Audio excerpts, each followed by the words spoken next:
I'm Scott Mansell and welcome to Driver 61's University Series. In today's tutorial we're taking a look at the second part of our section of corners, how to carry the maximum speed through the entry phase. So I often hear from many drivers that they have their particular style. Well, as I spoke about in previous tutorials, with different types of corners you require different techniques. So you can't just focus on one type of style as you enter a corner.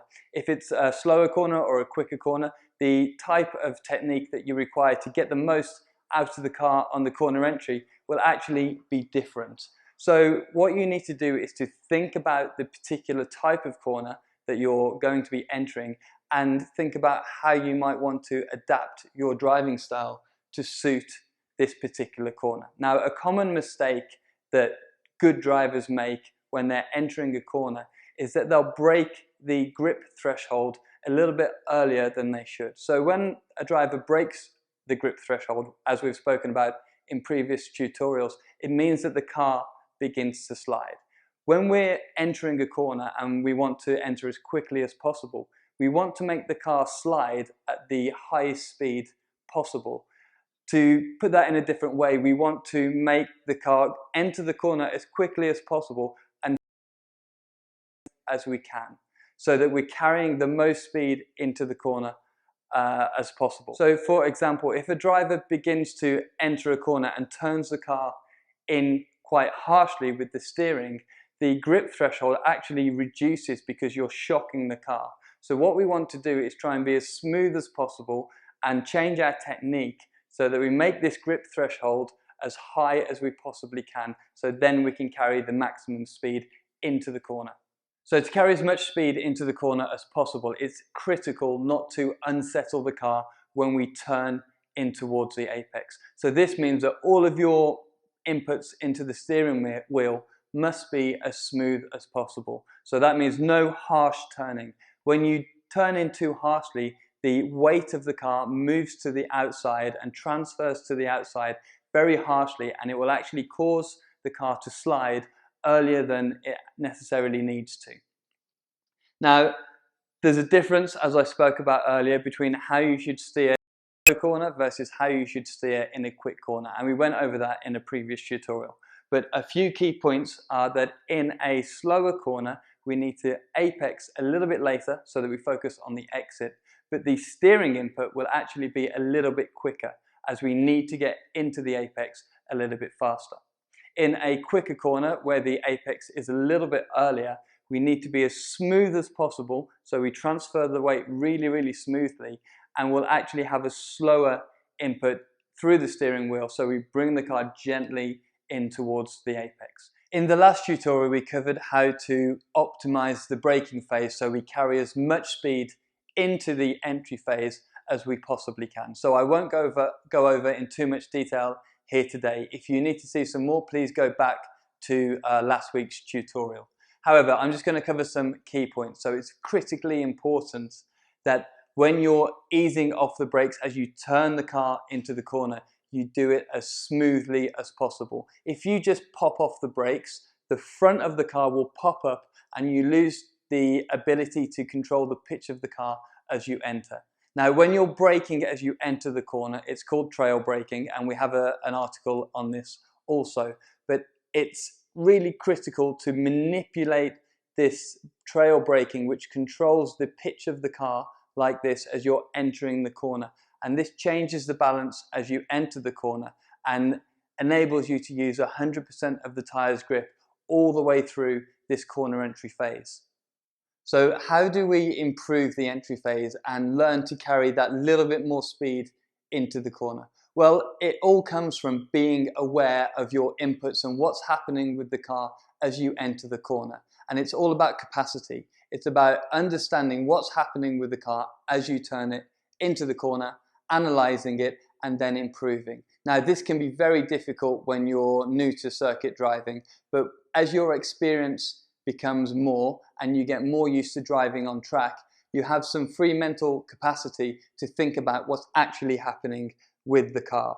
So the first thing to do to try and open up a little bit of capacity and self-analyze what's happening with your car and your inputs when you're driving on the track is to actually think about what's happening when you're driving on the road. Think about literally how you're steering into a corner, how you're coming off the brakes. And this will train your brain to subconsciously just think about what's happening with your inputs as you're driving on the track. Now, what I like to get my drivers to do when they finish a session is to actually just make notes about their technique through each corner, and particularly the corner entry as it's technically difficult. So this process just allows a driver to think about what's happening when they're on the track and become used to thinking about what's happening with their inputs and what's happening with the car.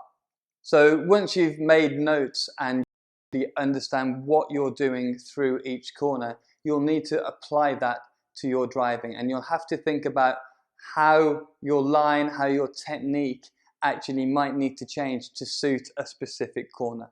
The next thing to do is to actually try it on the circuit and see if it feels right and see if it makes you quicker. So once you're conscious of the inputs that you're putting into your car and how the car is handling at corner entry, you'll want to try and understand what's limiting you from going quicker. You'll want to think, why can't I enter this corner more quickly than I actually am? So the first thing to do is to be aware of what's going on with the car.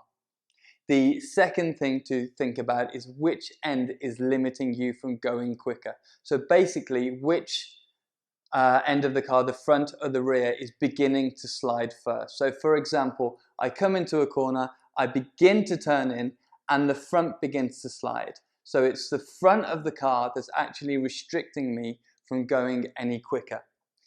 Then you have to think about whether it's you that's causing the issue or causing the particular end of the car to slide. So if I'm coming up to a corner, coming off the brakes early and turning the car in hard into the corner, then it's my technique that will likely be causing the front to slide before the rear.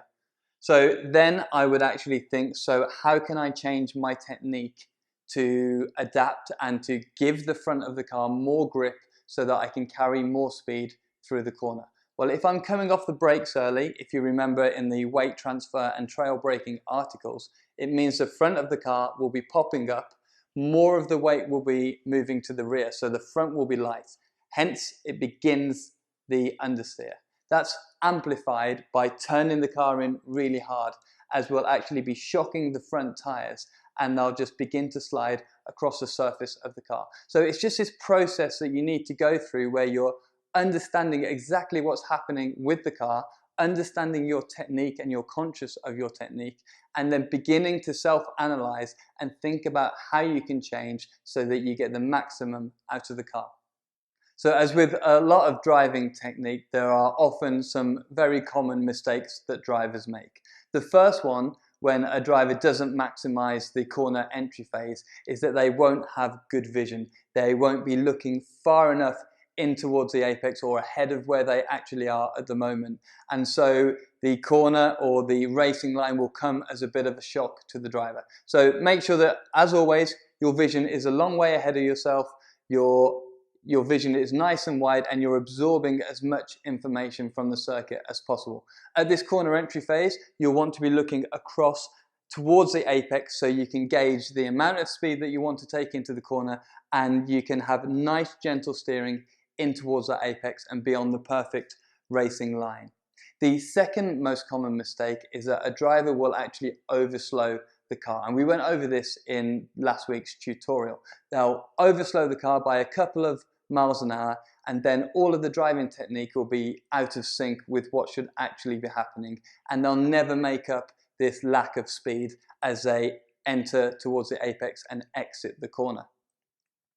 The third most common mistake is that a driver will actually break traction or break grip as they turn in that's slightly below the ultimate grip threshold, and this comes from maybe carrying the brakes into the corner a little bit too far, or more commonly turning the car into the corner too sharply, and so we shock the front tires, as I previously mentioned, and begin to understeer or create some oversteer.